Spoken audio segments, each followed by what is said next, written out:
Hello YouTube, my name is Sarah O'Connell and welcome to the Sarah O'Connell Show. That's right, every expense has been spared on this production. Every week I'll be telling you about the latest stuff going on in my life. I'll have exclusive interviews with actors and people that inspire me. Hello, I'm Katherine Ryan. Welcome to the Sarah O'Connell Show. I'm a bit drunk. I'll be talking about things that I love and things I love to hate. There'll be exclusive competitions just as a thank you for watching, and lots more in between. Hopefully you'll laugh, you won't cry too much unless I start singing, and it should be fun. So please subscribe, stay tuned, and let's get to it. So this week I had to go to the dentist for my 6-month checkup, you know, where they just check that your teeth and your gums are okay and everything's cool. So I'm led there with my mouth wide open. There's a nurse leaning over me, an assistant leaning over me. I've got like a water thing in my mouth and a sucky thing and a mirror and all that kind of stuff, having a really good look and a poke around. And so, you know, your mind kind of wanders when there's nothing else to do. And I wondered if any patient had ever sort of just stared completely blankly or done a stupid face at either the dentist or the assistant, you know, just kind of thing. And I didn't do it, but the idea of it made me laugh just enough for one of the tubes to dislodge from my mouth and land in my hair. Unfortunately, it was the water one, and I very quickly got doused in water. The dentist kind of apologised and quickly sort of fumbled it back into my mouth and all that kind of thing. And I just sort of thanked her for the free hair wash, which you don't normally get at a dentist. So it's very good service. But I guess I'm just glad that it wasn't a drill, because I would have ended up with having 2 mouths or something like that. It would have been very bad. So do not think funny things at the dentist. It's very important. Anyone that knows me knows that I watch a lot of TV, I watch a lot of movies, but I must confess that up until recently I hadn't seen any of Game of Thrones. The series completely eluded me. I tried to watch one episode twice, but I couldn't sort of really get into it. And so anyway, I was at a New Year's Eve party, and I kind of agreed as a New Year's resolution to watch all of it before season 6 started. I'd kind of at this point really got into it. It's televised at the exact same time in the UK as it is in America, which is at 2 a.m. So I like to wait till the evening so sort of everyone can watch it at the same time. So that means that the internet, the thing that I love the most, is a no-go zone. It's a minefield of spoilers and all that kind of thing. So I mean, what am I going to do? So I decided to venture outside to see what's going on. I mean, the last time I did that, it was sort of Christmassy. But so I go out there and it's summer. When did that happen? I do not know. But of course, being England, summer only lasts for about 7 minutes, which is massively problematic. But so anyway, I optimistically go out there. It is a beautifully sunny day, not a single cloud in the sky. Grab my shades, get some Factor 15 on, a beverage, go back out, start working on my tan and relax a bit. But it started to rain, but I'm determined to stay outside to avoid spoilers, so I go back in, put the kettle on, grab some hot chocolate, give it a bit of a stir, and it's absolutely delicious. Put my coat on, go back outside, and the glorious British summer that I was hoping for is nowhere to be seen, and it's winter again. Rubbish. So we're almost halfway through 2016, and there's already been some fantastic movies. So I thought it'd be fun to sort of list the 10 that I've really enjoyed so far. So maybe there's a few you haven't seen yet you may want to check out, and also let me know the ones that you've loved the most. In at number 10 is Leonardo Dicaprio's The Revenant. Light on story and heavy on violence, this 2.5-hour endurance test is still definitely worth a watch. And number 9 is Bad Neighbours 2. Funnier than the original, actually it features some surprisingly mature subject matter in between all the toilet humour you know and love from Seth Rogen. Now, I'm not saying it's better than The Revenant, but these are just 10 movies that I love. And number 8 is Disney's live-action reimagining of The Jungle Book.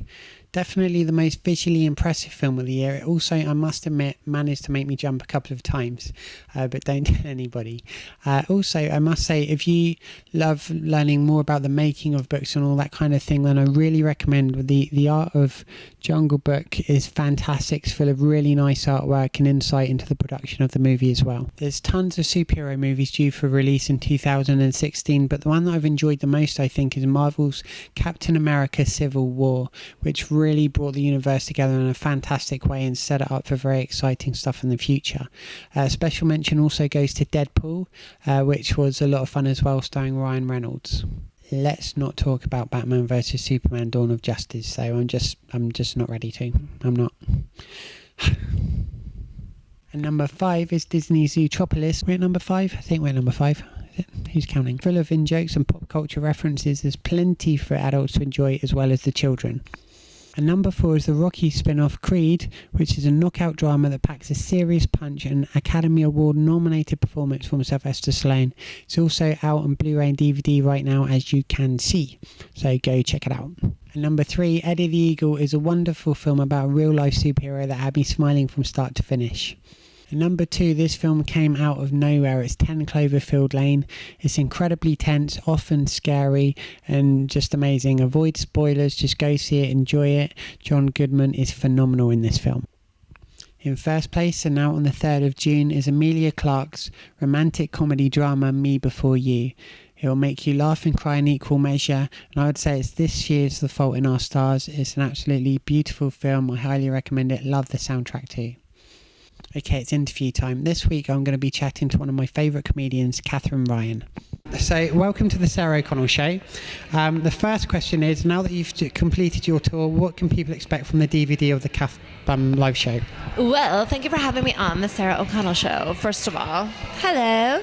Just some noise. Don't worry about that noise. I'm very busy.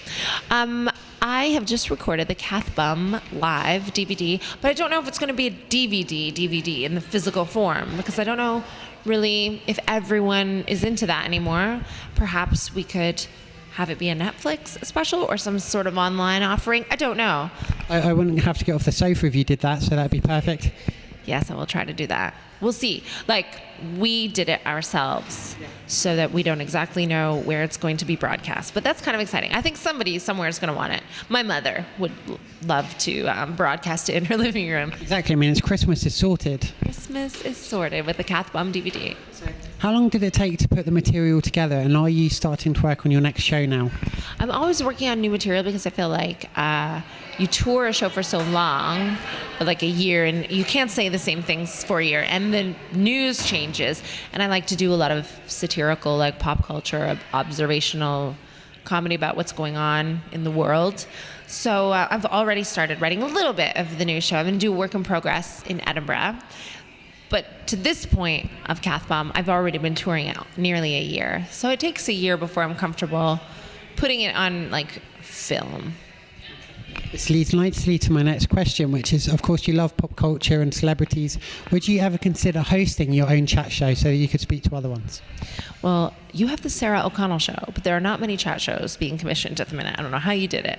I would love to know your secret. I piloted a chat show, which I'll send to you, by the way. It was fun to do. You might like it. But I feel like with evolution of entertainment, a lot of YouTubers doing amazing things that I don't understand. Chat shows are a little bit antiquated, and I think channels are moving towards, like, let's have a show, but not a studio show, not a chat show. Let's have you out and about doing things. So I don't know if I'll ever have a chat show as we know a chat show growing up, even though I love those. I'd love to do that. But I did just confirm a new show for Channel 4 called How'd You Get So Rich? So it's where I go all around the world and visit like multi-millionaires and ask them, how'd you get so rich? So that's sort of like my own show. It's the first time I've had a show that's sort of my own show, but it's not a chat show. It's like out in the world, but chatting to millionaires. So I should really expect you in about a week after this YouTube show takes off, and then interview me and can talk about the £5 I've earned. Yeah, I'll ask you, how'd you get so rich? So my next question is, you've been on a lot of panel shows. What can we expect to see you on next? Depending on when you put this online. Tomorrow morning. Okay. I'm hosting Have I Got News For You this week, which is cool. I love Have I Got News For You. I was #blessed enough to give them a BAFTA at the BAFTAs this year. I think they're a great panel show. And I'm doing Would I Lie to You soon, but then there aren't so many panel shows in the summertime. Mock the Week's coming back. That's very exciting. QI is different now with Sandy hosting. It's going to be amazing. I mean, I don't know what's going on. I'm working on my new show, basically, but if any panel show will have me, you know what Katherine Ryan's like. She speaks in the third person, and she loves panel shows. So I follow you on Instagram, and you are somewhat of a style icon, at least to me. Have you got any beauty tips? Well, yes, my biggest beauty tip is to download Facetune to your smartphone and then like Photoshop the shit out of your face and body. No celebrity is natural on Instagram. It's become this like art form of its own where really good editors are the biggest Instagram users and beauty bloggers and things. And so I got Facetune so I could be like Kim Kardashian, and so far I'm nailing it. But I just like soften things and move things like just a little bit on Instagram. That's my Instagram beauty secret. But in real life, I wash my face like very thoroughly. I exfoliate. I use glycolic acid in my moisturizer, and I drink a lot of water.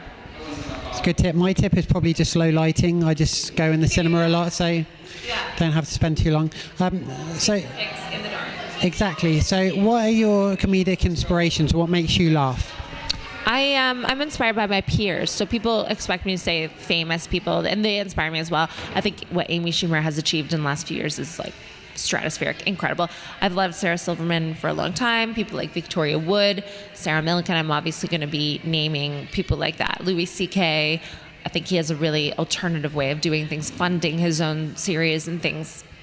But the people tonight who opened for Kath Bomb are not open acts, support acts. They're just like my best friends, my favorite comedians who happened to be around. So I had Dane Baptiste and Aisling Bea and Lou Sanders, and they're all like so talented and so different. And I think that's important, to surround yourself with a group of peers that like challenge and inspire you, and then we all get better at the same time. Absolutely. Now, because I review a lot of films, can you tell me what your favourite film is of all time, or is it because of Violet something like Frozen? I think you do great film reviews, Sarah, but I am not the type of person that can stomach a lot of the best films. So something like Room, I've read about it, I know what it's about. I'm never going to watch that. I'm just never, even The Martian, I was a bit like, why are you in space? I don't like to be upset. So that leaves a lot of wonderful films out for me. I watch films that are light entertainment. When you're on a plane and you go, who's watching The Best Man? That's me. I just don't want to feel anything. I had never seen Tootsie with Dustin Hoffman. I'd never seen it, and my boyfriend introduced me to it the other night, and it really brought me back to like films made in the 80s were so beautiful before we had all the CGI and special beautiful, like equipment that we have now. Some of the shots of him on stage acting and doing. So I always loved So I Married an Axe Murderer and films like that. I think I'm going to go back. I think I'm going to do a little bit of a like, not vintage, but 80s, 90s film tour. I'm going to watch Clueless again and Now and Then. Yeah. Have you shown Lucy Now and Then? Oh, no, actually don't. It's a bit mature. It's an amazing film with Demi Moore and Rita Wilson and all these great actresses, Rosie O'Donnell, and it's them as 4 childhood best girlfriends just like running amok, because that's what you did in the 60s. And I showed it to Violet by accident and had to turn it off. So forget my note about showing it to Lucy. But like, it's an amazing older film about friendship, and it's cool for girls. I like it. So finally, some of the comedians you mentioned have actually branched off into film. Is that something you'd ever consider doing? Yeah, I've written treatments for films and pilots and things. You never know what's going to be made. Like, the note is that it needs a lot of work, my stuff, a lot of work. But I don't know, like, I have some people interested in sitcoms from me, obviously, because I'm nailing it. I just need to, like, find a way to take stand-up comedy and translate it into a viable series with characters that people love. I'd love to do that one day. Anything to do with comedy, I'm in. Perfect. Well, thank you very much for your time. Thank you, Sarah O'Connell Show. Okay, it's competition time. So thank you for watching the first episode of the Sarah O'Connell Show. I've teamed up with Empire Cinemas to give away not 1, but 4 gold passes, which can be used at any one of their 18 cinemas across the UK. Now, in order to win these passes, all you need to do is reply in the comments below and tell me which film you're most looking forward to in 2016. Now, the competition is open to people aged 18 years and over in the UK, and I wish you the very best of luck. The winner will be announced on next week's show. Then you can sing "I Got a Golden Ticket" if you want to. You don't have to. You can use the tickets without singing that. I just like to sing it. That's it for this week, folks. Thank you so much for watching the first episode of the Sarah O'Connell Show. The Sarah O'Connell O'Connell Show. Thanks again to Katherine Ryan for the interview and for my daughter for beautifully singing the opening jingle. Please do subscribe and feel free to message me on Facebook, Instagram, Twitter. Leave comments, let me know what you think, and stay tuned next week for the next episode of The Sarah O'Connell Show. Thanks, bye.